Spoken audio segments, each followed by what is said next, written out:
Дочь уверена, что я сижу на кухне и перебираю гречку, готовясь к зиме.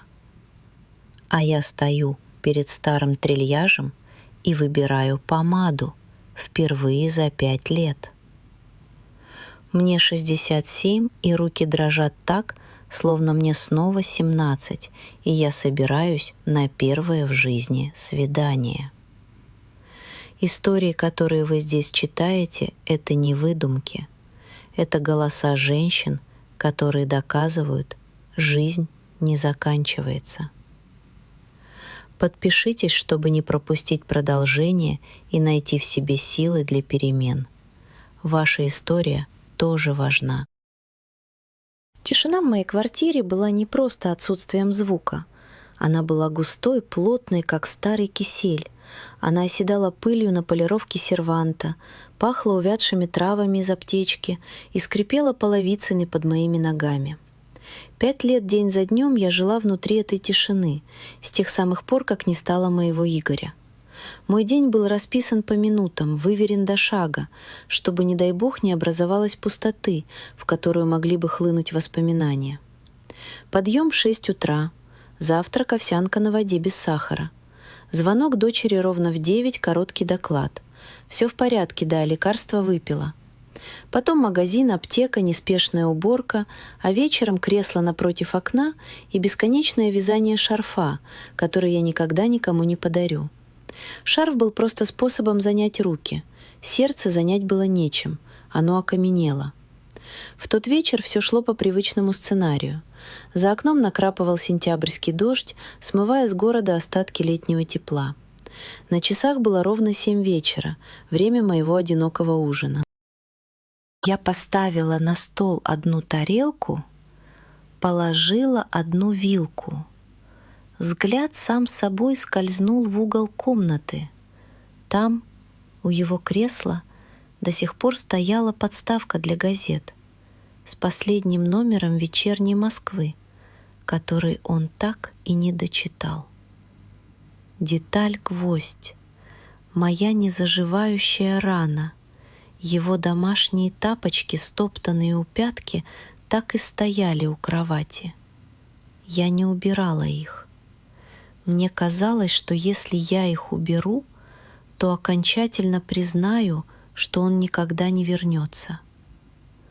Каждое утро и каждый вечер эти тапочки смотрели на меня немым укором. Я привыкла к этой боли. Она стала фоном моей жизни, как тиканье часов на стене. Я чувствовала, как плечи сами собой опускаются под привычной тяжестью, и в груди заворочился холодный, тяжелый ком. Еще один вечер. 1825 вечер в одиночестве.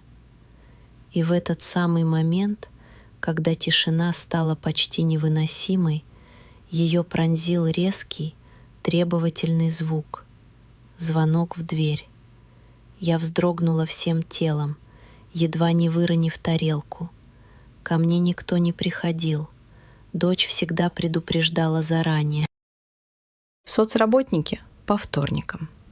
Газовщики были на прошлой неделе.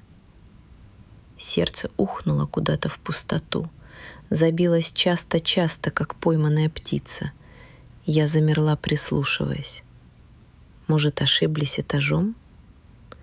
Но звонок повторился, на этот раз короче, деликатнее. Сглотнув вставший в горле ком, я на цыпочках подошла к двери. Ладони вдруг стали влажными. Я посмотрела в глазок и увидела совершенно незнакомое лицо. Мужчина.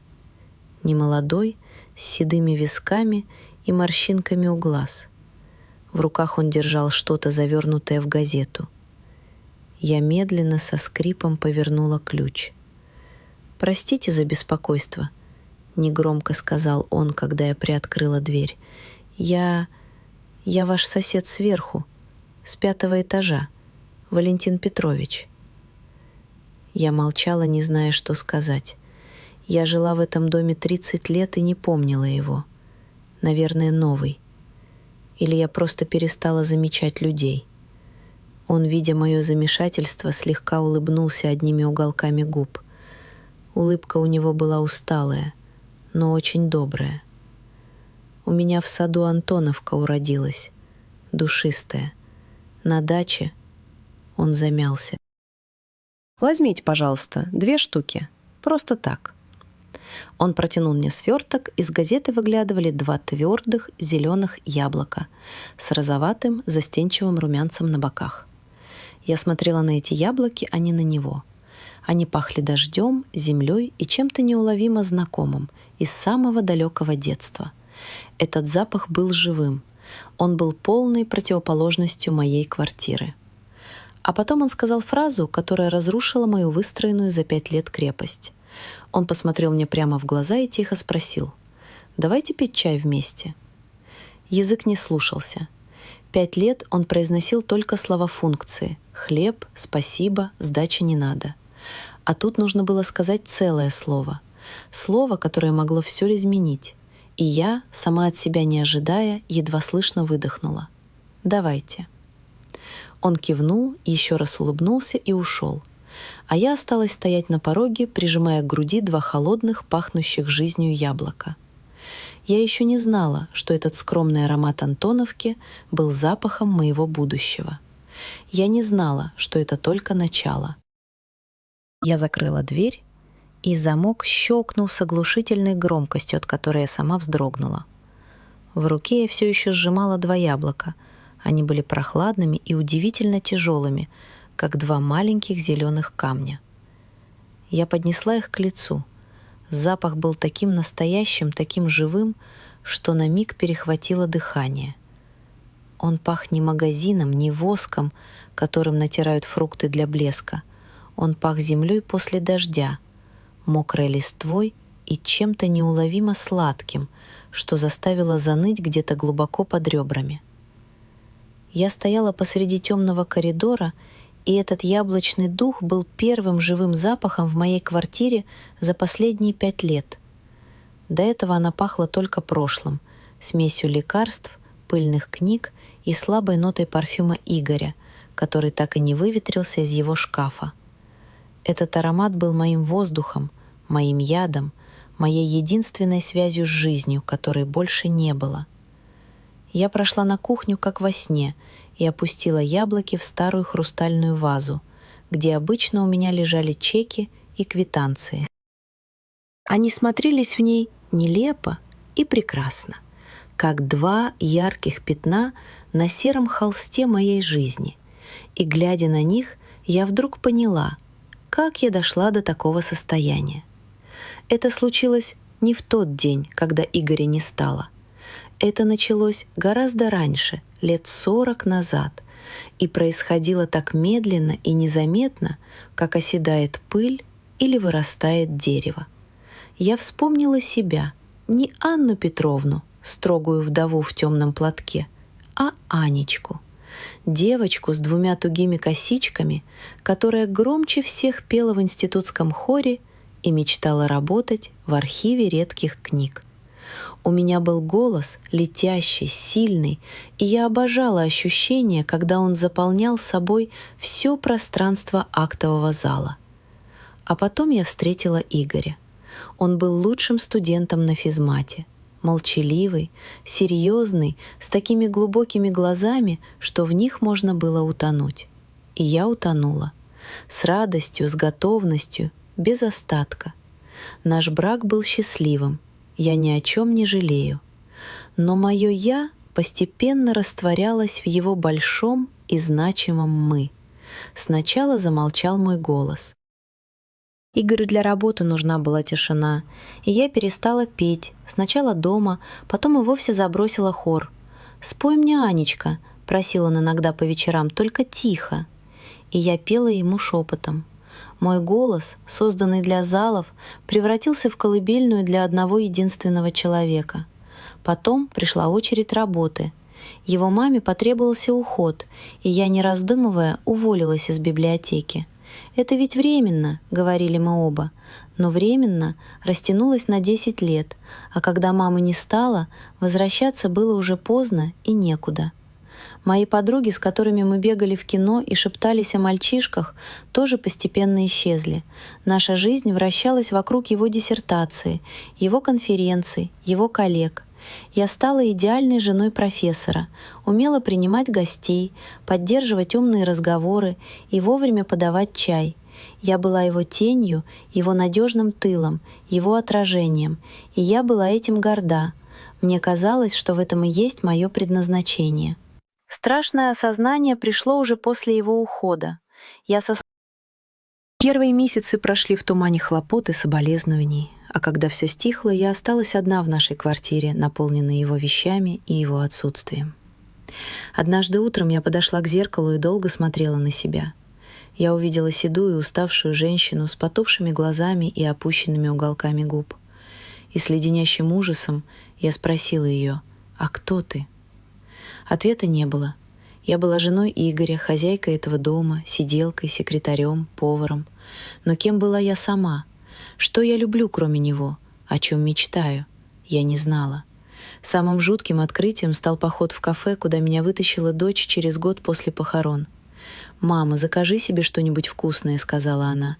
«Какой чай ты будешь?» А я не смогла ответить. 40 лет мы пили черный чай с бергамотом, его любимый. А какой люблю я не знала или давно забыла. В тот момент холод пробежал по спине. Я исчезла, меня не было. Осталась только оболочка, привычно двигающаяся по заданной траектории. Моя спина согнулась, плечи опустились, я стала носить бесцветные кофты, чтобы слиться со стенами. Я физически пыталась занять как можно меньше места в мире, в котором мне не было роли. Я стояла на кухне и смотрела на 2 зеленых яблока в хрустальной вазе. 2 простых яблока от незнакомого в сущности человека. Это был первый за 5 лет поступок, который был адресован не вдове профессора Сокольского, а просто мне, женщине с 4-го этажа. И что-то внутри меня, что-то давно забытое и окаменевшее, впервые за эти годы шевельнулось. Легкий толчок, как движение заснувшей рыбы на дне глубокого омута. Это было еще не пробуждение, но уже и не мертвый сон. Но однажды утром все изменилось. Утро началось, как и тысячи других до него, с серого света в окне и привычной ломоты в суставах. Я проснулась от тишины, от своей верной неизменной спутницы.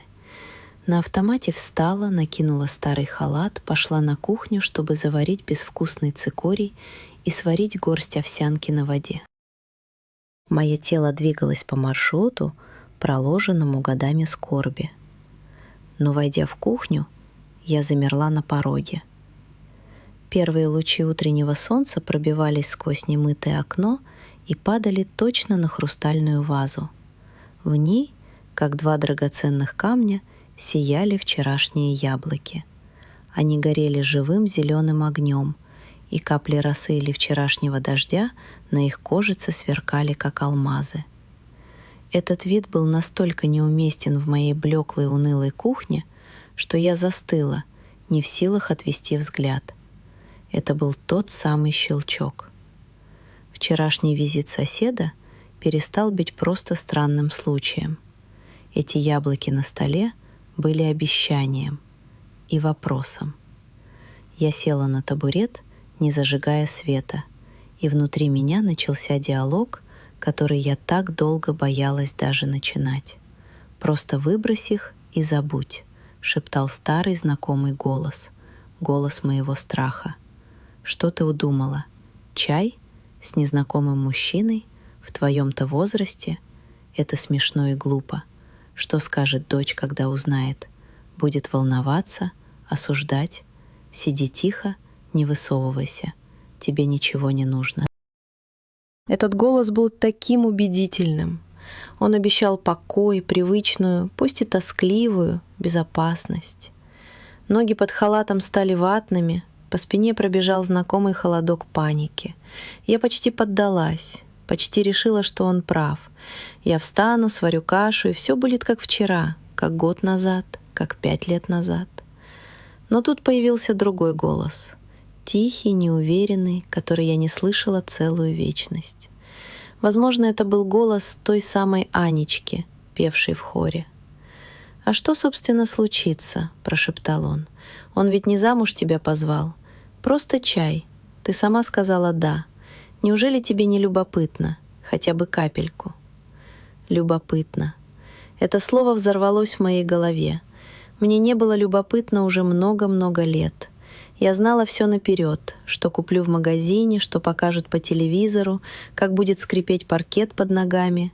И вдруг любопытство. Простое, детское, почти забытое чувство. Я снова посмотрела на яблоки. А ведь из них можно испечь шарлотку. Я 100 лет не пекла шарлотку. Игорь не любил корицу. А я... Люблю ли я корицу? Я не помнила. И в эту секунду решение кристаллизовалось. Терпение, с которым я несла свою вдовью долю, лопнуло. Я вдруг выпрямила спину, сама того не заметив. Плечи расправились, и я сделала первый за долгие годы по-настоящему глубокий вдох.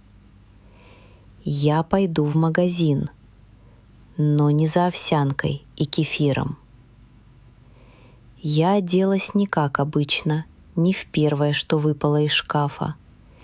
Я потратила целых 10 минут, выбирая между 2 серыми кофтами и одной темно-синей. Выбрала синюю. На шею повязала платок, который мне когда-то привезла из Павловского посада дочь, и который я ни разу не надевала, считая слишком ярким. Сегодня он не казался мне ярким, он казался правильным. В магазине я прошла мимо хлебного и молочного отделов и направилась прямо к стеллажу с чаем. Боже мой, я и забыла, сколько его бывает. Десятки коробочек, пакетиков, банок с жасмином, с чабрецом, с мятой, с имбирем. Я стояла, как дикарка, попавшая в сокровищницу. Мой взгляд скользнул по привычной пачке с бергамотом. Чай Игоря. Рука сама была дернулась к нему, по старой памяти. Но я ее остановила. «Нет», — сказала я себе вслух, так тихо, что никто не услышал. Но я услышала. Это было мое первое твердое «нет» прошлому и мое первое несмелое «да» себе. Я начала читать названия. Альпийский луг, душистая липа, Иван-чай с яблоком и корицей. Последнее название заставило сердце забиться чуть чаще — яблоко и корица. Я взяла коробочку в руки. Она была теплой, картонной, живой. Рука, которая утром дрожала, сейчас уверенно потянулась и положила чай в корзину. Вместе с чаем я купила десяток яиц, муку и маленький пакетик корицы. Обратная дорога не была похожа на обычную прогулку до магазина. Я шла медленно, разглядывая дома, деревья, лица прохожих. Мир вдруг снова обрел краски и звуки. Я слышала смех детей на площадке, шелест падающих листьев, воркование голубей. Воздух был прохладным и пах осенью, и этот запах мне нравился. В сумке лежала пачка нового чая и пакетик корицы. Это была не просто покупка. Это был мой манифест, мое заявление миру, что я еще здесь, я еще жива. Вернувшись домой, я поставила пакеты на стол. Рядом с зелеными яблоками теперь лежала пачка Иван-чая и пакетик с ароматной специей. Они смотрелись вместе, как обещание чего-то нового и теплого, обещание уюта, которого мой дом был лишен все эти годы. Я знала, пути назад нет. Завтра или послезавтра он может позвонить, и я буду готова. 2 дня тишины. 2 дня, за которые я успела 1000 раз пожалеть о своем порыве и 1000 раз им возгордиться. Яблоки в вазе начали источать тонкий медовый аромат, наполняя кухню запахом позднего лета. Я то и дело подходила к ним, касалась гладкой кожицы, и каждый раз этот простой жест придавал мне сил. Я ждала, сама не зная чего, звонка Еще одного визита или просто знака, что я не сошла с ума? Телефон молчал, и с каждым часом голос страха внутри становился все громче. Он просто пожалел старую одинокую женщину, скрипел он. Забыла тебе через 5 минут. А ты уже напридумывала себе истории. Не позорься. Временами я была готова ему поверить. Я смотрела на свой синий платок, и он снова казался мне вызывающе ярким. Но потом мой взгляд падал на пачку чая с яблоком и корицей, и я упрямо сжимала губы. Я дала себе слово, я испеку эту шарлотку. Не для него, для себя, чтобы доказать, что я еще что-то могу. Звонок раздался на 3-й день, под вечер. Я как раз сидела у окна и механически перебирала спицами, когда телефонный трезвон заставил меня подпрыгнуть. Сердце ухнуло и замерло. Это точно он. Дочь всегда звонила утром. Я смотрела на аппарат, как на змею. Руки похолодели и стали липкими. Я не брала трубку, ждала, борясь с желанием просто дать ему отзвонить. Раз, другой, 3-й. На 4-м гудке я поняла, что если не отвечу сейчас, то не отвечу уже никогда. Дрожащей рукой, в которой спицы казались ледяными, я сняла трубку. «Алло», голос был чужим, сдавленным. «Анна Петровна, добрый вечер». «Это Валентин Петрович, ваш сосед». Его голос был спокойным, чуть хрипловатым и очень теплым. От этого тепла у меня вспыхнули щеки. «Я вас не отвлекаю?» «Нет, что вы, не отвлекаете», — пролепетала я, вцепившись в телефонный шнур, как в спасательный трос. «Я, собственно, чего звоню? Я подумал, может, завтра чай, если у вас нет других планов, конечно». «Других планов». Эта фраза прозвучала как горькая насмешка. У меня не было планов уже 1830 дней. «Да», — сказала я быстрее, чем успела испугаться. «Завтра. Можно». «Тогда, может, я зайду к вам? Часов 7 вечера?» — предложил он. «Нет», — вырвалось у меня слишком резко. Я сама испугалась своего тона. «То есть, давайте лучше я шарлотку испеку с вашими яблоками». В трубке на секунду повисла тишина. Мне показалось, что я сморозила ужасную глупость. Лицо горело огнем. Ну зачем я это сказала? Навязываюсь, как девчонка. Но потом я услышала, как он тихо усмехнулся. «Шарлотку? Это было бы просто замечательно. Тогда жду вас у себя на 5-м этаже, квартира 67, в 7». «Хорошо», — выдохнула я. «До свидания». Я повесила трубку и несколько минут просто стояла, прислонившись лбом к прохладной стене. Получилось. Неловко, глупо, но получилось. Я сама сделала первый шаг. И теперь отступать было некуда. На следующий день я проснулась с чувством, которого не испытывала много лет. С предвкушением. Я не стала откладывать. Сразу после завтрака я достала из самого дальнего ящика кухонного стола старую пожелтевшую тетрадь в клеенчатом переплете, мою книгу рецептов. Я не открывала ее с тех пор, как не стало Игоря. Пальцы с трудом разлепили слипшиеся страницы. Вот он, рецепт, написанный еще маминым почерком. Шарлотка воздушная. Я достала муку, сахар, яйца. И тут меня ждало первое испытание. Скалка. Старая, деревянная, с трещинкой на ручке, которую я помнила всю жизнь. Я взяла ее в руки, и они затряслись так, что она едва не выпала. А смогу ли я? Я все забыла. Я бездарность.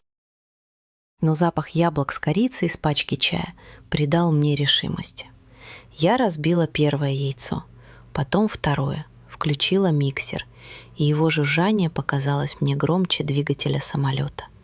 Я взбивала тесто, и мои движения сначала были скованными, неуверенными, но постепенно руки вспоминали. Мышечная память, она оказалась сильнее страха. Тесто становилось пышным, светлым. Я добавила муку, потом нарезанные яблоки, щедро посыпала их корицей. Аромат заполнил кухню, вытесняя запах пыли и одиночества. Это был запах уюта, запах жизни. Когда я ставила форму в духовку, мои руки уже почти не дрожали. Ровно через 40 минут я достала ее. Шарлотка поднялась, зарумянилась и выглядела в точности, как на картинке из старой поваренной книги. Я смотрела на нее, и в груди затеплилось что-то совершенно новое. Не радость, нет, до нее было еще далеко, но это была гордость. Маленькая, робкая, но моя. Я, Анна Петровна, вдова, пенсионерка, 67 лет, сегодня сама, своими руками, создала что-то прекрасное. Это была моя маленькая, нелепая, пахнущая корицей победа над тишиной. Я поставила пирог остывать на окно, села на табурет и впервые за 5 лет улыбнулась своему отражению в темном стекле. Но настоящие испытания ждали впереди. День до 7 вечера тянулся как резиновый. Я перемыла всю посуду, протерла пыль там, где не протирала годами, трижды поменяла скатерть на кухонном столе. Шарлотка, накрытая белоснежным полотенцем, стояла в центре стола, как памятник моей вчерашней смелости, и источала сводящий с ума аромат яблок и корицы. Я то и дело подходила к ней, приподнимала краешек полотенца и смотрела на румяную корочку, словно проверяя, не приснилось ли мне все это. С каждым часом страх все сильнее переплетался с нетерпением. А что, если ему не понравится? Что, если нам не о чем будет говорить? Что, если я буду выглядеть глупо? Эти вопросы роились в голове, как назойливые осенние мухи. Я подошла к шкафу, чтобы решить, что надеть, и впервые за много лет растерялась. Все, что там висело, было серым, черным, коричневым. Одежда-невидимка, цвет моего вдовства. Но в самом углу я нашла ее. Темно-синюю шерстяную кофту, почти новую. Я купила ее еще при Игоре, но надела всего раз. Ему показалось, что она меня полнит. Сегодня мне было все равно. Я достала ее и повесила на спинку стула. Она смотрелась ярким, вызывающим пятном на фоне моей привычной жизни. Ровно в полдень, как по расписанию, зазвонил телефон. Дочь. Мое сердце пропустило удар. Каждый день в это время Лена звонила с одним и тем же набором вопросов. Как дела, как давление, лекарства выпила, и я отвечала заученными фразами. Но сегодня все было по-другому. Сегодня у меня была тайна. «Привет, мамуль, как ты?» — прозвучал в трубке ее бодрый деловой голос. «Лекарство выпила?» «Здравствуй, Леночка. Да, все хорошо. Выпила», — ответила я, стараясь, чтобы мой голос не дрожал. «Вот и умница. Чем занимаешься? Опять шарф свой вяжешь?» Я набрала побольше воздуха. Сейчас или никогда? Нет. Я тут пирог испекла, шарлотку. На том конце провода на несколько секунд повисла тишина. Лена была озадачена. Я не пекла уже много лет. «Пирог?» — наконец переспросила она с удивлением. «Зачем это? Гостей ждешь или что?» «Жду», — тихо, но твердо сказала я. «То есть не жду, а сама иду в гости. К соседу. На чай». Тишина взорвалась. «Какому еще соседу? Мама, ты в своем уме?» Голос Лены стал резким, в нем зазвенели стальные нотки. «Ты его хоть знаешь? А вдруг он аферист или маньяк? В газетах каждый день пишут, как стариков обманывают. В твоем-то возрасте нужно быть осторожнее». Ее слова, сказанные из лучших побуждений, из заботы, били как плетью. «Стариков. В твоем-то возрасте». Я почувствовала, как краска стыда заливает мои щеки. «Лена, он нормальный мужчина, просто...» «Что просто?» — перебила она. «Я запрещаю тебе куда-либо идти, слышишь? Немедленно позвони ему и все отмени. Скажи, что заболела. Сиди дома, я приеду в субботу, привезу продукты». Не хватало мне еще за тебя переживать. Я молчала, а она продолжала говорить, рисуя страшные картины моего будущего. Обманутая, ограбленная, беспомощная. И ее паника была такой сильной, такой искренней, что я почти поддалась. Может, она права? Может, я и правда выжившая из ума старуха, которая пустилась в опасную авантюру. Моя вчерашняя решимость таяла, как снег на ладони. Рука, державшая трубку, ослабела. «Мама, ты меня слышишь? Пообещай, что ты никуда не пойдешь». Я опустила глаза, и мой взгляд упал на стол, на белоснежное полотенце, из-под которого выглядывал идеальный, румяный, пахнущий уютом край шарлотки, моей шарлотки, той самой, которую я испекла сама, которая была доказательством, что я еще жива, что мои руки еще могут создавать, а не только перебирать таблетки и вязальные спицы. Этот пирог на столе был моим маленьким, но настоящим достижением, и я не была готова от него отказаться. Я почувствовала, как моя спина сама собой выпрямилась. Я отняла трубку от уха, глубоко вздохнула и снова поднесла ее к губам. Мой голос прозвучал спокойно, без тени истерики, которая бушевала в голосе моей дочери. «Леночка, спасибо за заботу, но я взрослый человек, и я сама буду решать, с кем мне пить чай». Я не стала дожидаться ответа. Я просто нажала на рычаг. Впервые в жизни я повесила трубку во время разговора с дочерью. Тишина, которая наступила после, была другой. Она не давила. Она звенела от напряжения и от моей маленькой победы. Я знала, что вечером Лена примчится сюда. Будет скандал. Но это будет потом. А сейчас у меня были планы. Ровно в без 5:07, надев ту самую темно-синюю кофту и взяв в руки блюдо с пирогом, я вышла из своей квартиры и впервые за 5 лет заперла ее на ключ, не для того, чтобы пойти в аптеку. Я поднялась на один пролет вверх. Сердце колотилось в груди так сильно, что, казалось, его стук слышен на всей лестничной клетке. Но я шла. Дошла до квартиры 67. Постояла секунду, вдыхая запах своего пирога, как будто он мог придать мне смелости, и нажала на кнопку звонка. За дверью послышались шаги, неторопливые, шаркающие, и через мгновение замок щелкнул. Дверь открылась.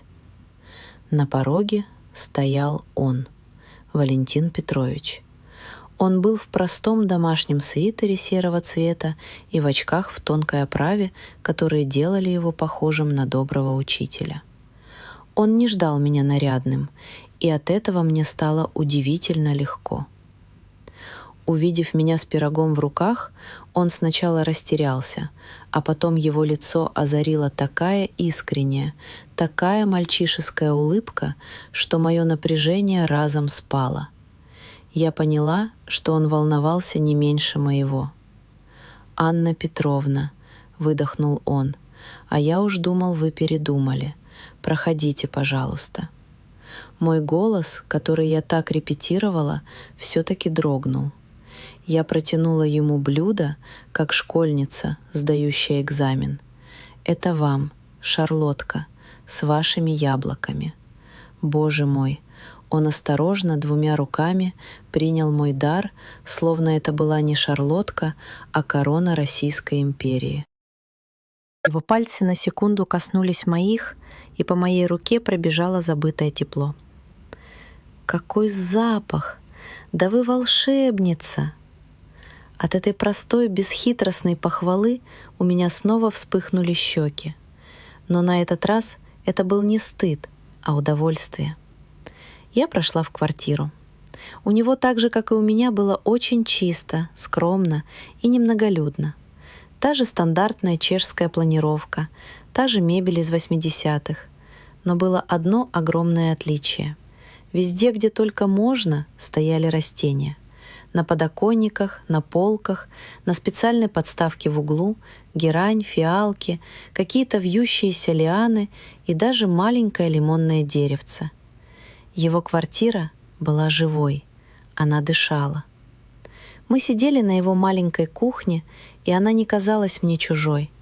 Он суетился, заваривая чай. Тот самый, мой новый, с яблоком и корицей, который я принесла с собой в пакетике. А я смотрела на него и не могла поверить в реальность происходящего. Еще вчера я была невидимой тенью в своей квартире, а сегодня сижу в гостях у мужчины. Он отрезал кусок пирога, положил себе на тарелку, попробовал и замер. Я затаила дыхание. «Анна Петровна», — сказал он очень серьезно, подняв на меня глаза, «моя покойная жена Мария была лучшим кулинаром на свете, но такую шарлотку, клянусь, я не ел никогда в жизни». И то, как он просто и естественно упомянул свою жену, окончательно меня обезоружило. Он не пытался флиртовать, не играл в какие-то игры. Он был таким же, как я, человеком с прошлым, которое невозможно вычеркнуть. И это создавало между нами невидимое поле доверия. Я сама от себя не ожидая ответила, а мой Игорь терпеть не мог корицу. Я и забыла, как это вкусно. Слово за слово, и мы разговорились. Оказалось, что он, как и я, не коренной москвич. Он инженер-гидротехник, всю жизнь строил плотины в Сибири. А в эту квартиру переехал всего 3 года назад, после смерти жены, чтобы быть поближе к сыну. Мы говорили о детях, о внуках, о смешных сериалах по телевизору и о том, как сильно подорожала гречка. Это был простой, незамысловатый разговор 2 немолодых людей, которым вдруг оказалось не одиноко. И в какой-то момент он рассказал смешную историю про своего кота, который стащил у него со стола целую сосиску. И я рассмеялась. Я рассмеялась вслух, громко, от души. Я сама испугалась этого звука. Я не слышала своего смеха 5 лет. И от этого ощущения, как мышцы лица складываются в улыбку, как из груди вырывается звук радости, у меня по всему телу от пяток до макушки словно побежали пузырьки лимонада, легкие, щекочущие, счастливые. В тот момент, когда он встал, чтобы подлить нам чаю, я посмотрела на его спину в сером свитере, на его уютную кухню, залитую теплым светом абажура, на остатки пирога на блюде, и в моей голове прозвучала одна единственная, но очень четкая мысль. Я смогла. Я смогла перешагнуть через страх, через запрет дочери, через собственную скованность. Я сидела здесь, и это была моя заслуга. Это была моя победа. Маленькая, тихая, но от этого не менее значимая. Вечер пролетел незаметно. Он проводил меня до моей двери, на этаж ниже. «Спасибо вам за невероятный вечер, Анна Петровна», — сказал он на прощание. «И за пирог. Может, прогуляемся как-нибудь по парку, пока погода стоит?» «С удовольствием, Валентин Петрович», — ответила я, и на этот раз мой голос не дрогнул. Вернувшись в свою квартиру, я прислонилась к двери и закрыла глаза. Тишина больше не казалась мне враждебной. Она была наполнена послевкусием теплого разговора и ароматом корицы. Я была одна, но я больше не чувствовала себя одинокой. Но самое важное я поняла позже. Прошло 3 месяца. Осень сменилась зимой.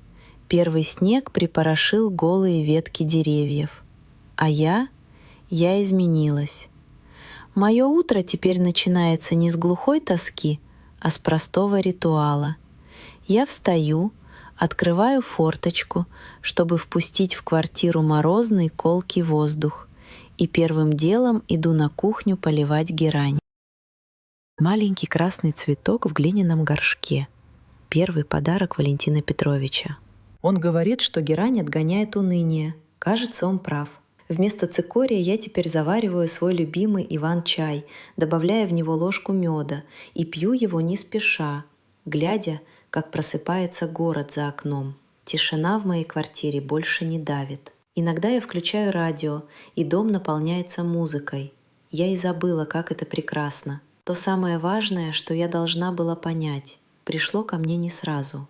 Это случилось около месяца назад, после нашей прогулки по заснеженному парку. Мы возвращались домой, смеясь, и он на прощание у моей двери просто взял мою руку в свою, чтобы согреть. Его ладонь была широкой, теплой и немного шершавой. В этом простом жесте не было ничего, кроме заботы. Но, войдя в квартиру, я почувствовала укол совести. Я подошла к портрету Игоря, который стоял на комоде. Я всегда разговаривала с ним, жаловалась ему на свое одиночество, а теперь мне было стыдно смотреть ему в глаза. И вдруг, глядя на его родное, знакомое до последней морщинки лицо, я поняла. Он любил меня, любил по-настоящему. И разве любящий человек хотел бы, чтобы я превратилась в живой памятник нашей любви? Чтобы я замуровала себя в склепе из воспоминаний и серого быта? Нет. Он хотел бы, чтобы я жила, чтобы я улыбалась, чтобы мои руки кто-то согревал в холодный зимний день. В тот миг груз вины, который я таскала на плечах 5 лет, просто испарился. Я вдохнула полной грудью, и мне показалось, что я сделала это впервые за всю свою новую жизнь. На следующий день я совершила поступок, на который не решалась 1850 с лишним дней. Я открыла шкаф, достала коробку из-под обуви, подошла к кровати. Его стоптанные домашние тапочки все так же стояли на своем месте. Я взяла их в руки, прижала к груди, прощаясь, а потом аккуратно сложила в коробку вместе с его очками для чтения и недовязанным шарфом. Я не выбросила их. Я просто убрала их в самый дальний угол антресоля. Я отпустила прошлое, сохранив его в сердце, а не в виде пыльных реликвий. Ценой моей новой свободы стало принятие того, что жизнь продолжается, а еще изменившиеся отношения с дочерью. Лена тогда, конечно, примчалась. Был тяжелый разговор, но она увидела перед собой не испуганную старушку, а спокойную женщину с ясным взглядом. Я не оправдывалась, я просто сказала: «Это моя жизнь». С тех пор она звонит реже, и в ее голосе больше нет контролирующих ноток. Есть настороженность, есть обида, но появилось и уважение. Мы учимся говорить друг с другом, как две взрослые женщины. Это тоже часть моей новой реальности. Конечно, я не живу в сказке. Бывают дни, когда Валентин Петрович занят с внуками, а за окном серая хмарь, и старое одиночество пытается подкрасться, сесть в кресло напротив. Но теперь я знаю, что с ним делать. Я не бегу от него. Я говорю ему: «Да, я тебя вижу. Побудь со мной немного, а потом уходи. У меня сегодня по плану новый рецепт яблочного зефира». И оно уходит. Потому что на смену пустоте в моей жизни пришла наполненность. Простые, но такие важные дела. Мы с Валентином Петровичем ходим в кино на утренние сеансы, кормим уток в парке, спорим о политике и просто молчим вместе, что иногда бывает важнее любых слов. Мы не строим планов на 20 лет вперед. Мы просто живем. Сегодня, сейчас. Мне 67, и жизнь только начинается. Героиня нашла силы начать новую жизнь. А какая мечта живет в вас? Напишите в комментариях. Если бы я знала, что меня не осудят, я бы...